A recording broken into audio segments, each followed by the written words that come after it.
Hello, hello, hello. Welcome to Tea with the Druid 370. My name is Philip Carr-Gomm, and Tea with the Druid is brought to you by the Order of Bards, Servates and Druids.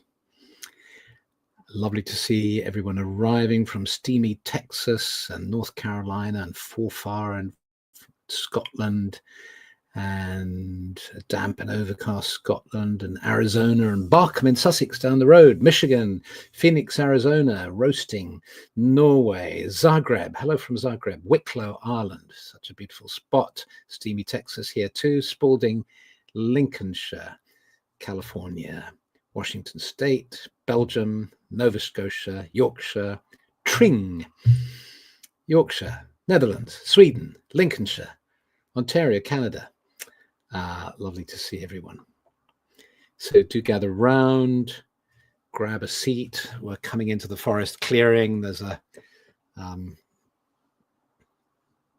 log nearby, or stone, or perhaps you want to sit on the ground. It's very dry, so you can sit on the ground. It's not damp. As everyone gathers, and let's take a few moments to take a nice deep breath. And just to connect with that sense of having arrived. So much of our lives were moving towards something, and it's so important, whilst obviously that's part of being a human, is to move towards things, interesting things like food and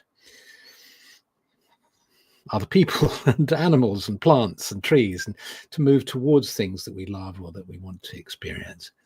And then it's also important to stop. So now we can stop, and just for half an hour or so we can be together. We can explore a topic of mutual interest, and we can dive into a meditation. Let's check in with ourselves. How are you feeling? See what words come up.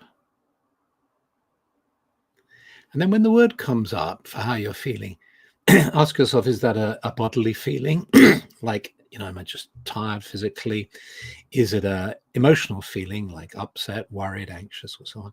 Peaceful, calm? Or is it a thought?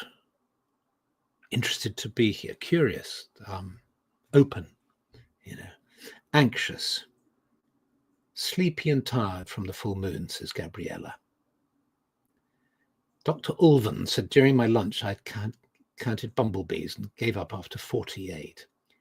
Grieving viscerally, in deep love, emotionally flat, worried in mind, energetic in body, grounded, I suppose, anticipatory, sleepy and anxious, grateful, exhausted, scattered, happy, relief from an eye injury healing, anxious about the state of the world, calm, tired, a bit listless, sense of achievement, but achy and tired.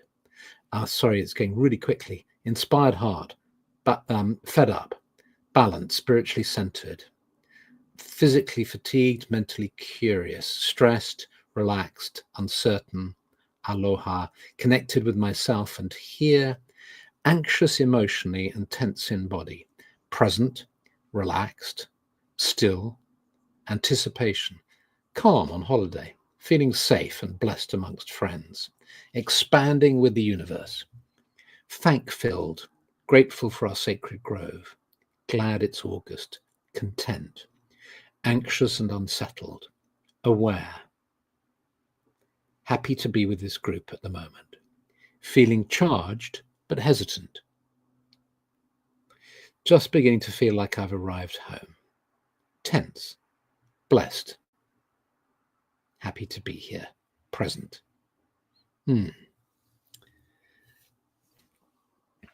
Let me read you a poem. Thank you for that. It's from one of my favorite poets, Frank Owen. Frank McEwen, Frank LaRue Owen. He loves changing his name every so often. In absentia. If you send your spirit out, even from down here in the lowlands, fresh mountain air can fill your lungs. You don't have to move an inch to hear the water cascading over the falls. East towards the sun, north toward the moon, silent interior, shaded path, mountain lake. Chickadees delivering long talks on the nature of existence. The spirit of the high hills carves away what is no longer needed. The craggy ridgeline path itself polishes your soul's piles of troubled rubble into small handfuls of precious gold. Though you are alone, you are accompanied. Something ancient yet familiar draws near. You swear you hear a voice on the breeze say, "Be grateful for what you have. Do not long for what you do not. Herein lies contentment." Thank you, Frank, for that. I might read that in our meditation, read it slowly in the meditation.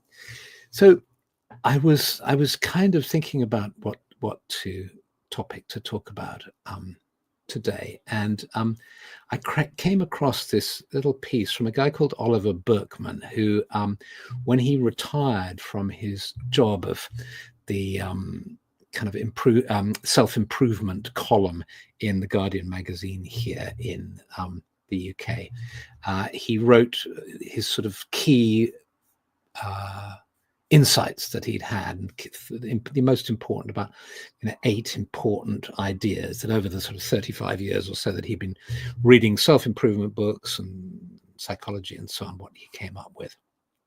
And here I thought is an interesting one, which just it occurred to me that we might like to look at. So I'm quoting Oliver Burkeman. Oliver Burkeman is quoting James Hollis here, and he says, "When stumped by a life choice, choose enlargement over happiness."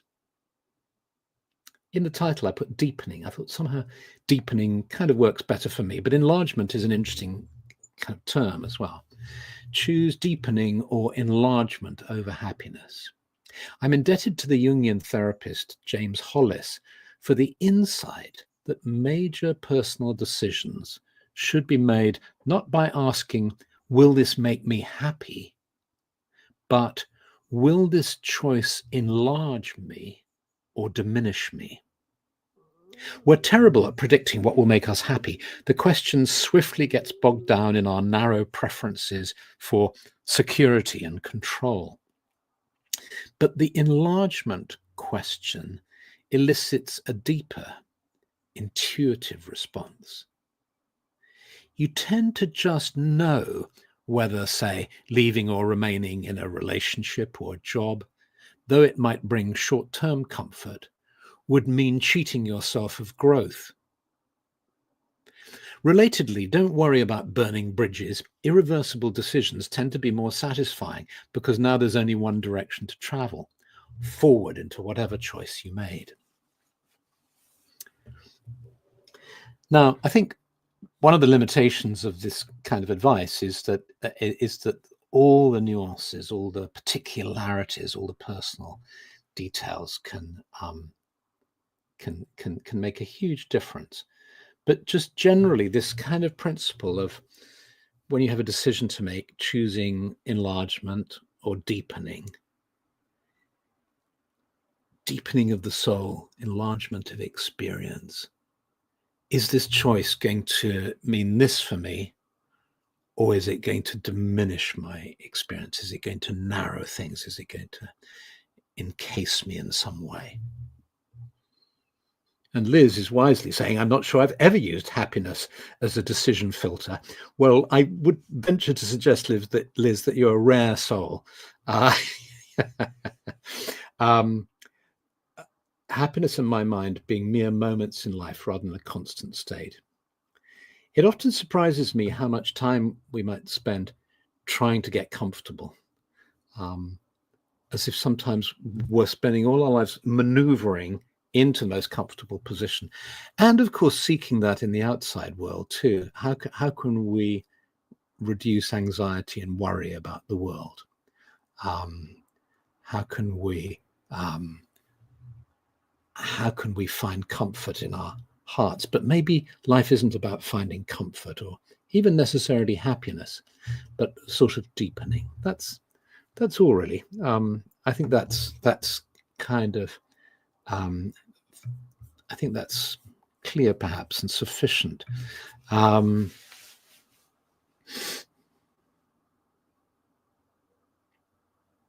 Let's see what everybody's saying. Happiness versus content. A friend once said to me, that will shrink you. Same principle, I guess. Yes, that's this sort of question of size is interesting, isn't it? Andy says, my personal choices were jump in and trust. Catherine says, burning my bridges at my career job was the best day of my life. It was like finally living and moving into my true future. Yes, it's really interesting. I had a similar sort of experience. Irodriel says, expansion feels like the natural way to spirit to move through us. So to orient towards growth, deepening, expansion feels aligned with the intuitive path. Yes. Natalie says, different angle to Liz. I use contentment as my main filter going through the menopause and embracing my cronehood. Yes, this is, I think, Natalie, you've really hit on why the problem with self-help advice and all these things is it just gives one side of the coin. But in certain instances, maybe it's fine to go for one's own happiness and contentment, that you don't always have to be seeking deepening and enlargement and depth, and that sometimes we need, particularly given how stressful the world is and life can be, to make simple choices based on, I think that's going to make me happier. That's going to make me contented. Let's see what else. Morgan says, I can relate to this. I got laid off from a toxic job earlier this year, and it felt like I was no longer diminished. I was no longer diminished. Happiness did follow, but it needed a bit longer. Yes. Ooh, whoops.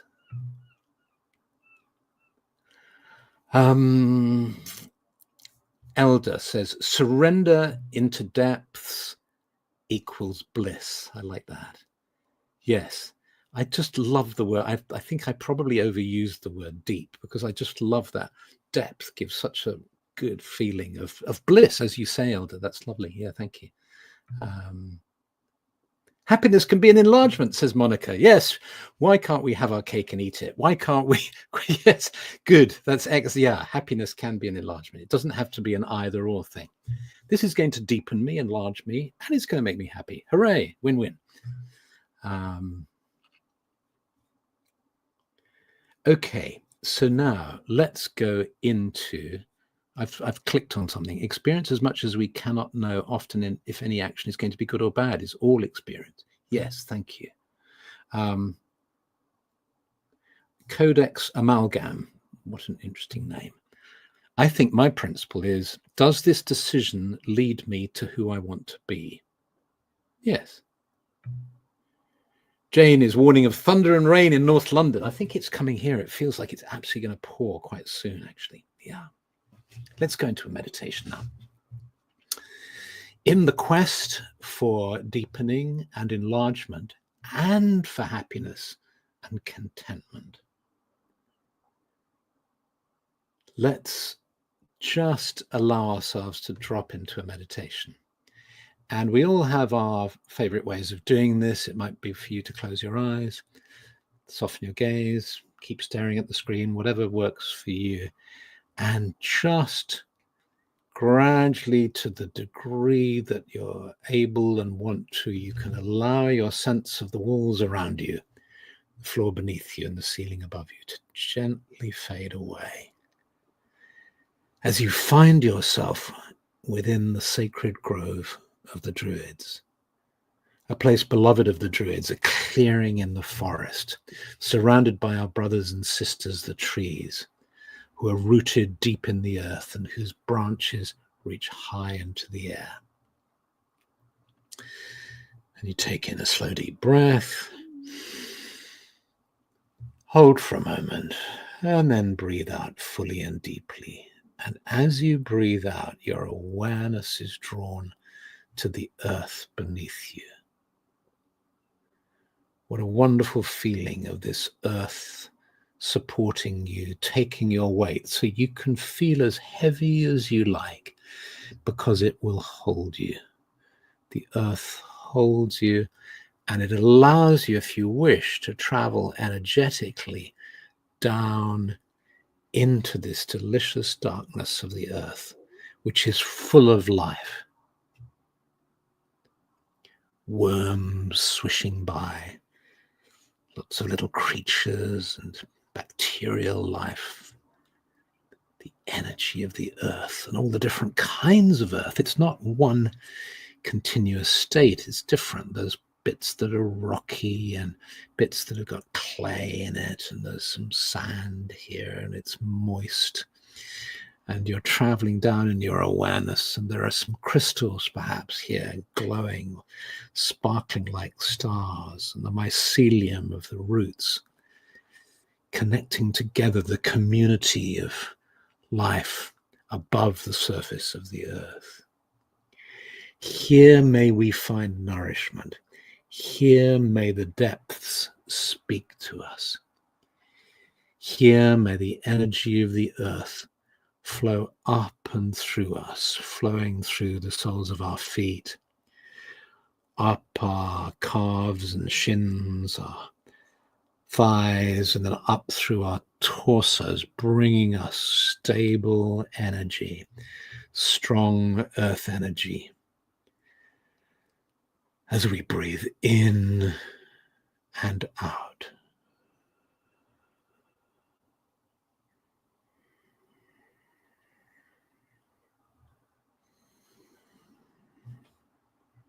And as the earth energy flows into our being, we become aware of the way the earth energy rises up through the roots of the trees. And we sense the trunks of the trees now. And we sense the energy of the trees. We breathe in their aroma. We breathe in the oxygen that they are giving to us, just as we breathe out the carbon dioxide that they breathe in this symbiotic exchange of gifts that keep us both alive. Breathing in the life force of the trees that flows through us, energizing our auras and our physical bodies.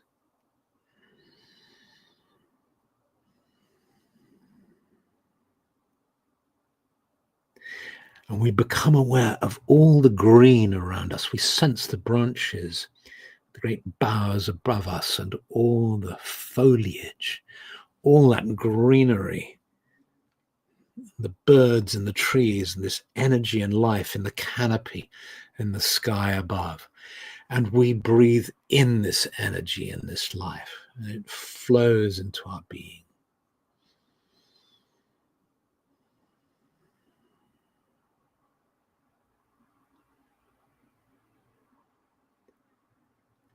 And the energy of the sky meets the energy of the earth within the center of our beings.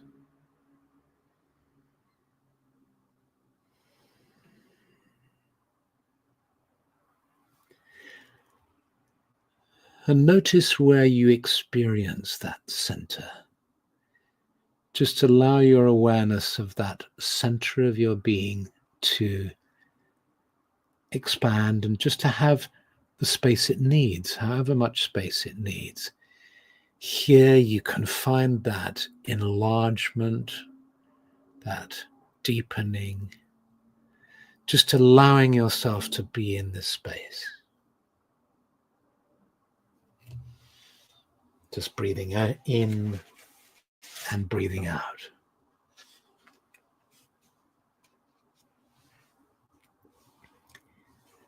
If you send your spirit out, even from down here in the lowlands, fresh mountain air can fill your lungs. You don't have to move an inch to hear the water cascading over the falls. East toward the sun, north toward the moon. Silent interior,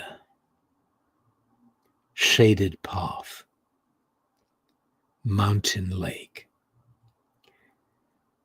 Chickadees delivering long talks on the nature of existence.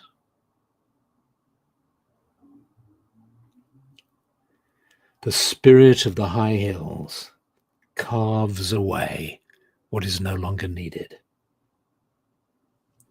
The craggy ridgeline path itself polishes your soul's piles of troubled rubble into small handfuls of precious gold.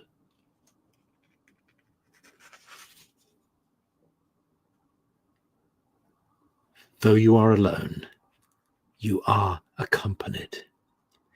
Something ancient yet familiar draws near.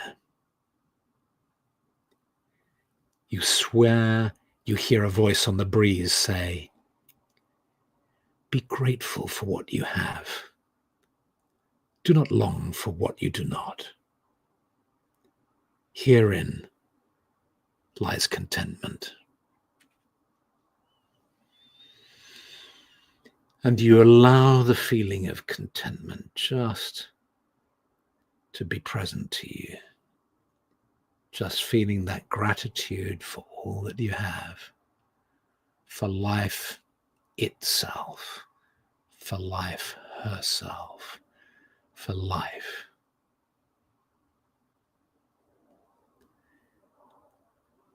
And you feel yourself moving your palm or your palms to your heart in thanks. And from there, moving your palms down to the earth, giving thanks to the earth, thanks to all of life. Your hands drifting up now to take the hands of those to either side of you, so that you feel the whole circle now, all of us together here.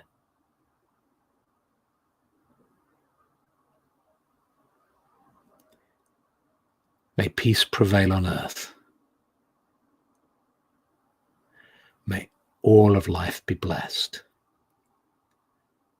May the land be blessed.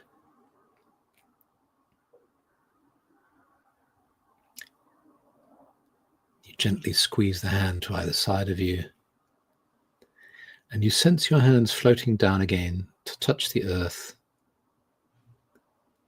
to touch your heart, to come up to your heart. May my life be blessed. May all life be blessed. And feeling these blessings, you start to become aware of your physical body. And as you do this, your awareness of being in the sacred grove, in the circle together, gently begins to fade as you become aware of being seated in front of your screen, here and now. And whenever you feel ready, you open your eyes.